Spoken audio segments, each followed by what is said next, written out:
Welcome to the Industrial Talk Podcast with Scott McKenzie. Scott is a passionate industry professional dedicated to transferring cutting-edge, industry-focused innovations and trends while highlighting the men and women who keep the world moving. So put on your hard hat, grab your work boots, and let's go. All right, once again, welcome to Industrial Talk. Thank you very much for joining the #1 industrial-related podcast in the universe that celebrates you, industry professionals all around the world. You're bold, you're brave, you dare greatly, you innovate. You collaborate, you solve problems each and every day. You are making the world a better place. Thank you very much for what you are doing. We are broadcasting on site, DistribuTech here in Dallas, Texas, and it is a monster of a show. If you're in the world of utilities, transmission, gear, stuff like that, this is the show for you just because, well, you get great people like Ken. Is it Ken or Kenneth? Only when I'm in trouble with my mom is it Kenneth. Okay. Well, there you go. Your thing says Kenneth. Yeah, well, I'm safe here. So. Oh, I'm not going to get you know, I'm not going to start chirping and barking at you. There you go. You're taller than I am. You got more hair. Just you're younger. All of that stuff. Having a good conference. It's just started. Yeah, it has. Just arrived. Yeah. Looks like it's packed again. Lots of people. More vendors than ever. Yes. I'm relegated to sort of the I don't know. I had to change my time. It's a time zone change here. Yeah. Just because it's just big event. So Anyway, it's all cool. All right. For the listeners out there, Ken, give us a little 411 on who you are. Yeah. Well, I guess serial entrepreneur at this point. That's what your card says. Yep. It's 3 times now. So founded. Former private equity guy, if you will. Came out of the operational side of that. So I've been around M&A for a good part of my life. Yeah. But yeah, saw an interesting opportunity back in 2006 to solve some grid edge challenges. That was my entry into energy. Formed a company called Sunverge Energy. We became one of the more prominent DERMs worldwide by 2014. After that, stepped into a company that was doing some forward thinking in the SCADA world. So got my feet wet there. Sold the company a few years later and started Rhythmos. Rhythmos. That's Greek, everybody. Just FYI. All right. For the listeners, outside of the fact that you probably misspelled the name.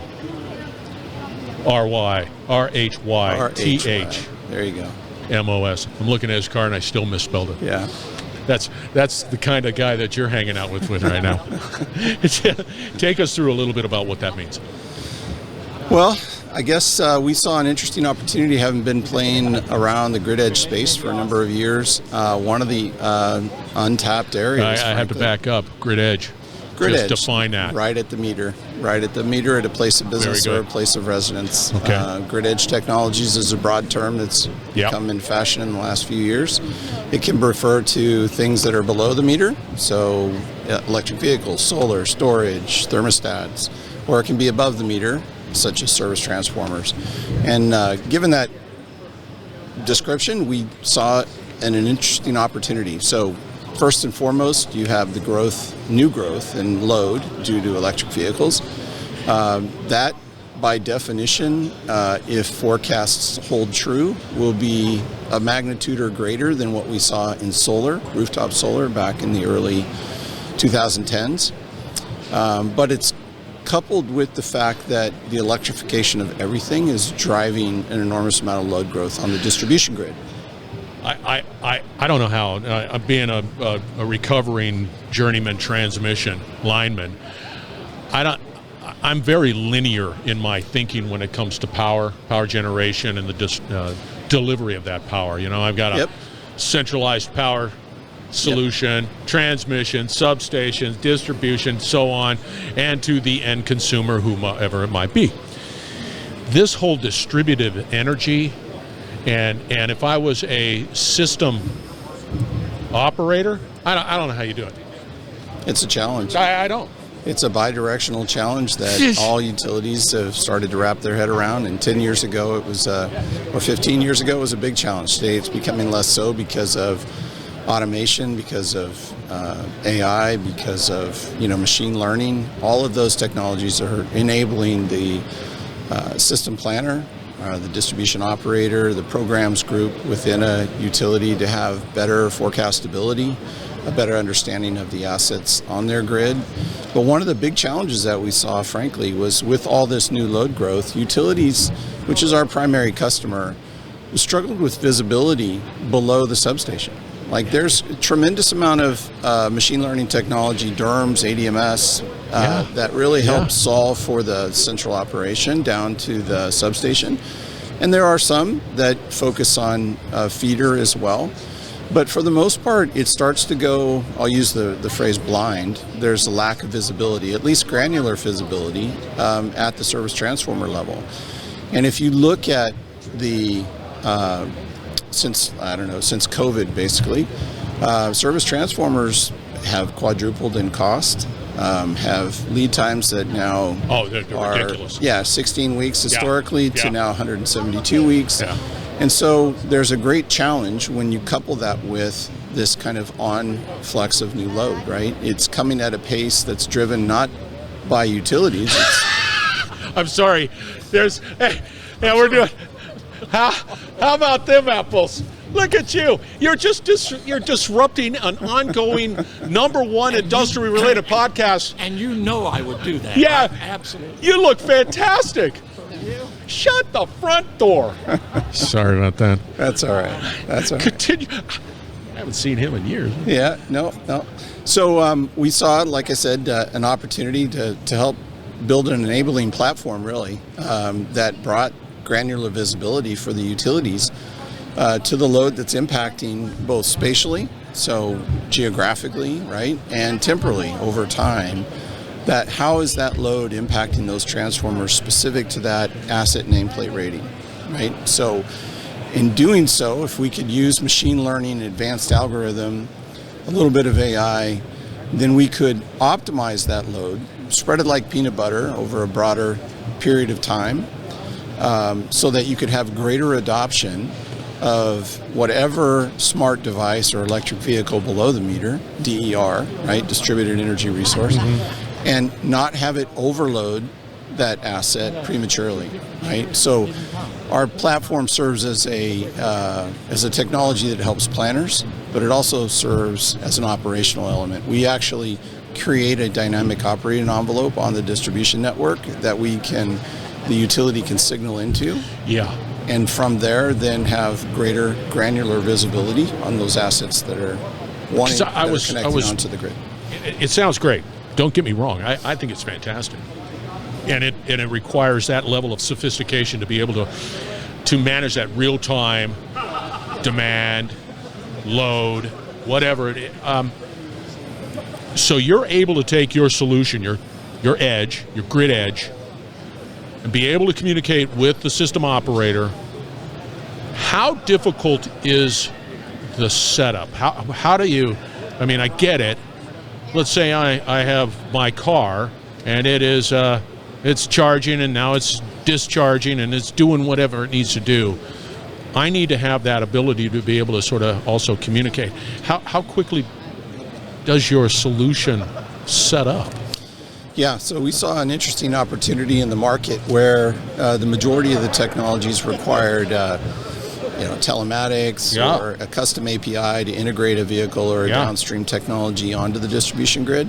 What we do is we went to the AMI, so to the advanced meter infrastructure, right? We grab the data that's already being used, primarily for billing, right? There's 80-90% of the utilities nationwide have smart meters in place, AMI meters in place. So we saw the natural point is to go there, grab that data, use advanced analytics, machine learning to profile, characterize that data, right? And then act on it, assess what impact do those load curves look like, right? And disaggregate an electric vehicle or a smart device from the native load of the home, and then allow the utility to act on that, right? And understand what the impact would be. So our setup is actually, we pull it out of the operational realm. So we're not trying to build an algorithm that sits on a meter that operates in real time, because when you do that, you're effectively trying to predict human behavior, which is a very tall task. It is. But what we've done is we've said, well, there's greater confidence in the data if you pull up a level, right? If you begin to look at the temporal nature of load on the service transformer for an aggregated set of So you're on the other side of the meter? We're on the front of the meter, Yeah. We're above the meter, in front of the meter, right, however you want to refer exactly, to it. sure. And that's where we do our advanced analytics, and that gives us greater confidence. It actually gives us greater defensibility in the regulatory environment as to what the characteristic of that load and the predictability of that load is going to look like in a winter peak or a summer peak, right? What that growth curve actually, and the growth curve, what it actually looks like for the utility. You bring up an interesting point. Well said. Don't get me wrong. Well said. I believe, and this is because I'm very linear in my the way I look at power and the way I look at the transmission of that power. There is a heavy regulatory component to whatever happens, and it's a level of risk. It's happening. All of this wonderful stuff is happening, but there's a risk. If I come home, Joe Sixpack, me, and I flip that switch, and that light flickers because all of this wonderful stuff is happening, and I don't really care. How do you deal in the world of the regulatory environment and sort of manage that risk? We don't. That's not a part of our business. We don't have to, because we're not in the operational realm, right? We're in the planning realm. And well, let me back up a step. We are in the operational realm in the sense that we create a signal that can be sent to the central system, like a DERM or an ADMS. They're the ones that make the decision. The utility is the entity that makes the decision as to how the consumer is going to be affected. We're just giving them greater visibility on how that load should be managed, right? So if you think about it, demand response is a bulk event. It's like a big sledgehammer, right? It is. I have to curtail, or I have to, right? And so what we've said is, rather than just do this bulk, I need to shed 5 megawatts of load, we give them where they can shed where's the best area on the distribution network to do that, where it's going to have the greatest return on asset value. Right? So rather than saying, well, we're going to have 5% penetration of electric vehicles between now and 2030, we can say, well, I see electric vehicles on this circuit or that circuit having the greatest concentration. So what that translates into is capital flexibility. Right? It gives the utility the ability to say, I'm not going to just replace all transformers. I can replace them here, here, and here, right? Or I can defer that investment because I know the growth curve is happening over this trend, right? So instead of doing it this year, I have until 2027 before I have to do that. We give them that flexibility. We give them that visibility. And further, when you look below the meter, we partner with a lot of companies. We partner with companies that are VPP, right? Virtual power plant companies that may be aggregating electric vehicles, or they may be aggregating thermostats today. One of the things that they are seeing in the marketplace is utilities are now saying, that's fantastic that you've shifted our load, right? Because we have seen a savings, right, in the ability to shed that peak that was once affecting them. There's value in that. But take us to the next level. Where on our side of the meter can we get greater capacity, latent capacity off the distribution network before we have to make these investments? And so we partner, we enable these technologies. They use their front end, whatever it may be, a smart charging platform, a charge point operator, could be a VPP, could be just an aggregator. We allow them to do whatever magic they're running with their platform. We simply plug into the bottom side of it, give them the ability to say, hey, here's where your dynamic operating envelope is. This is the best time to be shedding or that load or absorbing that load on the distribution network, and there's value in that for the utility. How do you do with the historical data? How are you populating that? You can't just flip a switch and then be able to make those analytical decisions of saying, now. So we'll ingest the AMI data. So we'll go and we'll grab the data that the utility already has.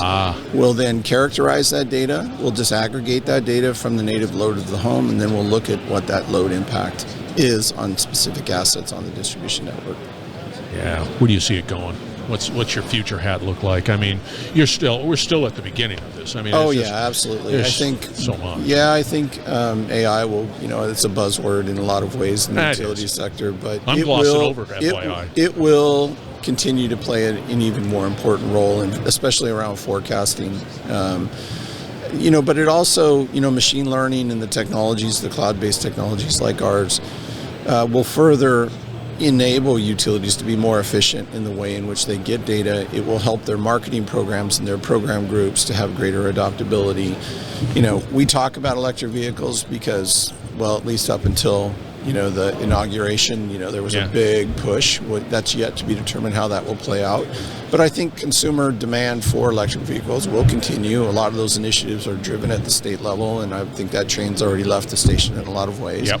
So we will see that growth. But more importantly, you are seeing the electrification of everything, if you will, the smart device in the home, right? Yeah. That's going to continue to drive load growth, and that's going to need to be managed. Yeah. You were awesome. You're smarter than I am. I don't think so. Shut the front door. How do people get a hold of you there, Ken? Yeah, LinkedIn's the best way to do it. Kenneth Munson at LinkedIn. And also, you have a website out there. Yeah, Rhythmos.io. I like that. Yeah, that just says. Yeah, it just says technology. Yeah, exactly. Well, you were wonderful. Thank you very much. Sorry for the confusion in the beginning and no that worries. rude interruption by that guy named Alan. That's all right. And now I'm going to interrupt him because he's right in the middle of an interview. All right, listeners, once again, we're broadcasting from DistribuTech here in Dallas, Texas. We get great people just like Ken making an impact. That is what they're all about. We're brought to you by Siemens. So go out to Siemens.com, find out more. Siemens is everywhere. So Siemens is a great company. Siemens. Yes. All right. Thank you. We're going to wrap it up on the other side. Stay tuned. We will be right back. You're listening to the Industrial Talk Podcast Network. Ken Munson. The company is Rhythmos.io. I hope I said that right. The name is right there. It's on a stat card right there. I'm looking at it. We're talking edge. We're talking about leading the edge. We're talking about using AI to be able to manage that edge within the grid structure of utilities. It's cool. There's so much going on in the world of edge and utilities and everything in between. That was DistribuTech. That is a must-attend event. I will be there. I will be broadcasting. I will be telling your story because it needs to be amplified. So look for me at this year's DistribuTech in February of next year, 26. I can't believe I'm talking about that. All right, be bold, be brave, dare greatly. Hang out with Ken. Change the world. We're going to have another great conversation shortly, so stay tuned.